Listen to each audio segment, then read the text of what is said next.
Sud Radio Regard de Femme, Michel Vianès. Bonjour Michel. Bonjour Laurence. Alors pour votre série estivale, vous nous parlez des femmes qui ont marqué l'histoire et notamment les sciences et qu'on a parfois d'ailleurs oubliées. Et ce matin, vous voulez nous parler de l'informaticienne française Joëlle Coutaz. On peut dire que c'était même la pionnière des interactions humain-machine. Racontez-nous. Oui Laurence, si je vous dis interface, vous pensez à votre écran tactile, à une souris, à une voix qui répond sur votre téléphone.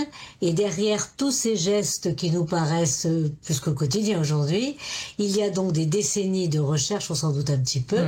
Et parmi les fondatrices de ce domaine, c'est-à-dire les interactions humains une machine, eh bien se trouve une informaticienne française à la trajectoire vraiment remarquable, Joëlle Coutaz. C'est la pionnière en Europe dans un champ qui était encore vraiment balbutiant dans les années 80. Et elle a contribué à changer carrément notre manière de penser tout ce qui est objet, tout ce qui est technologie, non plus comme un outil figé, mais comme un partenaire adaptable, capable de comprendre l'humain. Alors, qui était cette fameuse femme? Est-ce que vous pouvez nous en dire un petit peu plus sur Joëlle Coutaz? Oui, bien sûr. Alors, Joëlle Coutaz entre dans l'informatique à une époque où la discipline est encore jeune et où les femmes y sont très rares. Et elle a soutenu sa thèse d'ailleurs d'État en 1988 à Grenoble, dans un domaine qui était encore plus marginal, c'est l'interaction homme-machine, le fameux IHM. Et elle va devenir professeure ensuite à l'université de Grenoble, où elle dirige tout un groupe de recherche qui est focalisé justement sur l'interaction humain-machine. Et en parallèle, elle va collaborer à plusieurs projets européens de très grande envergure. Et à ce titre, elle est d'ailleurs décorée de la Légion d'honneur en 2013. Bon, voilà, elle est quand même malgré tout reconnue, hein, même si son nom l'est moins. Quels ont été ses apports scientifiques innovants ? Alors, ce qu'il y a pour elle, c'est Joëlle Coutaz ne conçoit absolument pas l'interaction homme-machine comme une simple série de clics. Nous, on fait des clics. Mais derrière ces clics, elle va imaginer des systèmes sensibles au contexte, capables de s'adapter à l'utilisateur, à son environnement, à toutes ses intentions.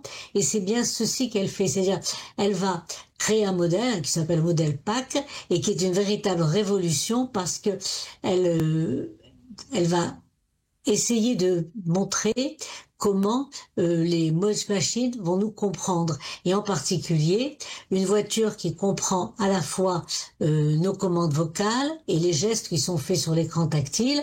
Et puis en parallèle, donc toutes ces interfaces, elle intègre la parole, le geste, le regard, le mouvement.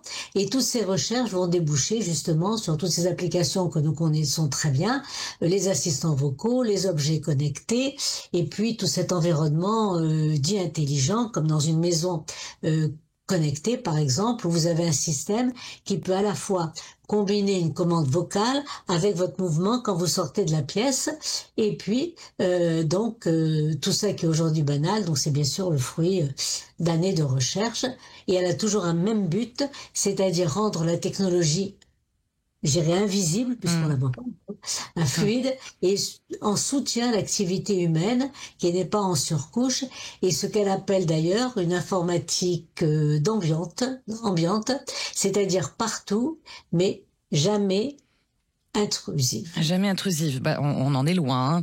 PAC comme présentation, abstraction, contrôle, son modèle. Est-ce qu'on en sait un petit peu plus sur sa vie personnelle ou pas, sur cette fameuse Joëlle Coutaz, Michel? Eh bien, très peu de choses. Filtre sur sa vie personnelle, ni anecdotes, ni interviews intimes. D'ailleurs, on sait qu'elle est née en 1946, mais on ne connaît ni la date, c'est-à-dire ni le jour, ni le lieu. Et elle reste d'ailleurs peu connue du grand public, et ça n'a pas l'air de lui poser un problème, puisqu'elle a toujours cultivé, je dirais, une certaine réserve.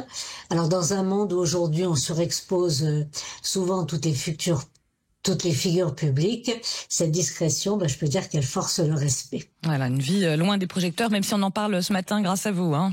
Oui, parce qu'elle est dans l'ombre qui est choisie de sa vie personnelle, mais surtout dans la lumière de la science, et c'est pour ça qu'on en parle aujourd'hui. Elle a éclairé, géré tout un pan de la recherche informatique, et ses travaux influencent les technologies que nous utilisons quotidiennement, et sans y penser. Maintenant, il va falloir penser à Joël Koutaz quand vous faites fonctionner tous ces appareils. Et donc, à l'heure aujourd'hui où les intelligences artificielles, justement, s'invitent dans notre quotidien, il est bon de nous souvenir qu'avant la puissance, il y a eu la finesse, l'intelligence humaine. Et puis, derrière cette finesse, donc, il y a une voix discrète, mais tellement décisive. Voilà, l'IA au féminin aussi, avec cette carte blanche et cet hommage aujourd'hui à Jocelyne. Non, ça sera Jocelyne Trocaz la semaine prochaine. Hein. Ce sera une autre informaticienne. Hein, voilà, c'est la suite de votre série. On en reparlera. Merci beaucoup, Michèle Viannès. Merci à vous, Laurence. À samedi prochain. Merci.